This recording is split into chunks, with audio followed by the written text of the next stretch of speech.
People with disabled children, what's your most memorable moment with them? My son was 5 years old when he told me for the first time that he wishes he was normal, but he didn't say that because he was feeling off that day.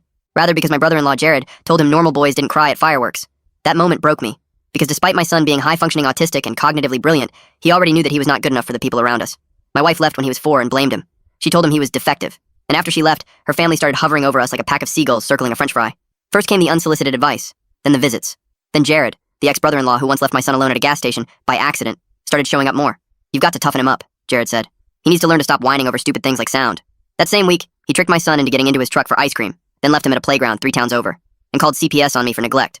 It thankfully didn't stick, but it planted a seed in my in-laws' head that I was unfit to parent.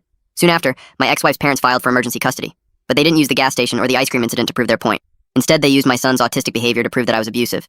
As an example, they cited that him screaming during a thunderstorm was proof I was abusing him. They also cited that him biting a classmate when his sensory overload hit was proof I was teaching him it's okay to be violent. It didn't matter to them that my son loved me, that he couldn't stop jumping up and down and hugging me every time I came home from work. All that mattered to them was taking him from me. And so, they gathered screenshots, twisted the narratives, and hired a sleazy lawyer who looked like he took pride in getting predators off the hook. All I had was my son and the truth. When trial day came, I knew the courtroom would overwhelm him. So I did what I always did. I prepared him. We read court transcripts, watched old proceedings, practiced with stuffed animals. I explained what custody meant. I showed him how to breathe when it got too loud, and I made sure he knew that I loved him more than anything in this world. In the courtroom, the in-laws sat smug, Jared winking at me like he'd already won. As expected, their attorney painted me as negligent. He said my son needed proper structure, even fabricated a lie about me laying hands on him. It was a nightmare. When he was finished, the whole courtroom looked at me like I was a monster. I looked over at my son, expecting him to be sad or nervous.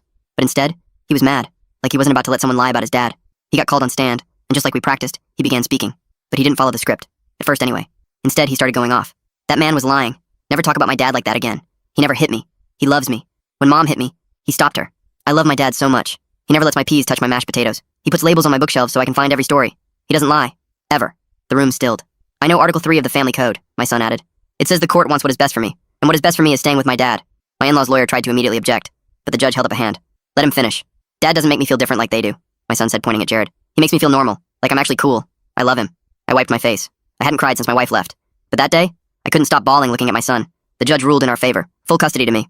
No visitation rights were granted to the in-laws. Jared stood up, red-faced. "This is a joke!" The bailiff approached him as he continued to yell. "You'll regret this. You think this ends here?" They were escorted out. But as they passed, my ex-mother-in-law said, "You don't know what you've started. The full story where the in-laws go crazy is in the link below."